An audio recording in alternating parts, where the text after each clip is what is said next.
खबरों की ओर। मुख्यमंत्री योगी आदित्यनाथ ने विरोधियों पर जमकर हमला किया।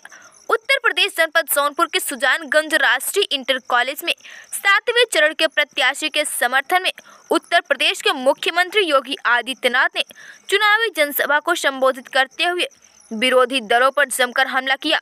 उन्होंने कहा कि तमाम दलों के साथ विरोधी दलों ने गठबंधन किया, लेकिन दूसरे चरण के मतदान के बाद उनकी हवा निकल गई और तीसरे चरण के मतदान के बाद विपक्ष ने विदेश भागने के लिए अपनी बुकिंग करना शुरू कर दिया। मुख्यमंत्री ने कहा कि छठे चरण के मतदान के बाद रुझान बता रहे हैं कि भारतीय जनता पार्टी लगभग 275 सीटों से अधिक पर आगे चल रही है।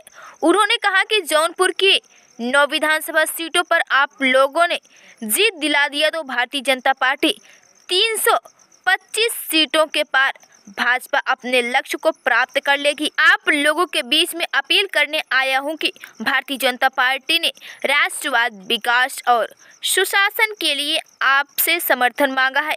योगी जी ने कहा कि बिना भेदभाव करते हुए सभी को पर्याप्त मात्रा में बिजली मिल रही है, सभी को फ्री में वैक्सीन लगी। यदि सपा और बसपा की सरकार होती तो वैक्सीन बाजार में बिक जाती, किसी गरीब को वैक्सीन नहीं लगती। योगी ने कहा कि डबल इंजन की सरकार है तो वैक्सीन फ्री और महीने में 2 बार राशन भी फ्री। चुनावी जनसभा को संबोधित करने आए मुख्यमंत्री योगी आदित्यनाथ का भव्य स्वागत किया गया। इस मौके पर राज्यसभा सांसद श्रीमती सीमा द्विवेदी, लोकसभा सांसद बीपी सरोज, श्रीमती नीलम कटियार, मंत्री उत्तर प्रदेश सरकार राकेश द्विवेदी, जिला प्रभारी मनीष शुक्ला, प्रवक्ता पुष्पराज सिंह, जिला अध्यक्ष सपा नेता अरुण सिंह, मन्नू सिंह सदस्यता लिए, ब्रिजेश सिंह सदस्यता लिए, विद्याशंकर तिवारी, वेद प्रकाश त्रिपाठी, प्रबंधक सहित हजारों लोग उपस्थित थे। 6 चरणों के चुनाव के बाद मैं आपके बीच में 7वें चरण में भारतीय जनता पार्टी के प्रत्याशियों के समर्थन में अपील करने के लिए आया हूं। हम सब जानते हैं कि विपक्ष जो चुनाव की घोषणा के बाद नए नए गठबंधन बनाकर के नए नए तौर तरीके अपना रहा था, दूसरे चरण के बाद ही उनकी हवा निकल गई और तीसरे चरण के चुनाव के बाद विपक्ष ने तमाम नेताओं ने विदेश भागने के लिए अपनी टिकट बुकिंग करने शुरू कर दी और जब 6 चरणों के चुनाव हो चुके हैं तो भाइयों बहनों मैं कह सकता हूं कि 6 चरणों के चुनाव के रुझान बताते हैं कि भारतीय जनता पार्टी 350 से अधिक सीटों पर आगे चल रही है। 7वें चरण में अगर आप जौनपुर की 9 की 9 सीट भारतीय जनता पार्टी गठबंधन को देते हैं तो भाइयों बहनों कोई संदेह नहीं कि फिर एक बार 325 पार के भारतीय जनता पार्टी।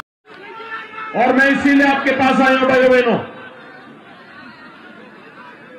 जब अब उत्तर प्रदेश ये तय हो चुका है कि भारतीय जनता पार्टी गठबंधन की सरकार बनने जा रही है, तो अभी से विपक्षी नेताओं के पैरों के नीचे की जमीन खिसकती हुई दिखाई दे रही है। जो धमकीबाज खड़े हुए थे, जो दंगाई, जो माफिया 4.5 वर्षों तक दुबके हुए थे और चुनाव की आहट के बाद फिर से बिलबिलाने लग गए थे, उनको मालूम है 10 तारीख के बाद फिर क्या होने जा रहा है। और इसीलिए मैं आपसे भी अपील करने के लिए आया हूं कि भारतीय जनता पार्टी ने राष्ट्रवाद, विकास और सुशासन के लिए आपसे जो समर्थन मांगा है, उस समर्थन के लिए आज आपके बीच में आया हूं। भाइयों बहनों मैं आपसे पूछना चाहता हूं, मोगरा बादशाहपुर के आप सभी भाइयों बहनों से, क्या 2017 के पहले आपको बिजली मिल पाती थी? क्या आती थी? क्या दोनों हाथ ला करके बोलने में कोई संकोच नहीं। आती थी तो बोलो, नहीं आती थी तो नाम माना करते। बिजली आती थी 2017 के बाद, आ रही है ना? बिजली कोई भेदभाव तो नहीं कर रही है ना? यानी बिजली की कोई जाति और मजहब तो नहीं है ना? पर्व और त्योहारों में भी नहीं है ना? क्योंकि प्रधानमंत्री मोदी जी ने नारा दिया था सबका साथ और सबके विकास का। हमने बिजली में किया है सबको बिजली, पर्याप्त बिजली, सबको बिजली। और कोरोना कालखंड में आपने एक बात देखा होगा भाइयों बहनों, फ्री में टेस्ट, फ्री में उपचार, फ्री में वैक्सीन। कितने लोगों ने वैक्सीन ले ली है? वैक्सीन का पैसा तो नहीं लगा। अगर सपा बसपा की सरकार होती, ये पूरी वैक्सीन बाजार में बिक जाती, किसी गरीब को नहीं लग पाती। हमने तो 29 करोड़ से अधिक लोगों को वैक्सीन दे दी है, 29 करोड़ वैक्सीन की डोजेस दे दी है, कोई भेदभाव नहीं। और वैक्सीन फ्री। तो डबल इंजन की सरकार है, महीने में 2 बार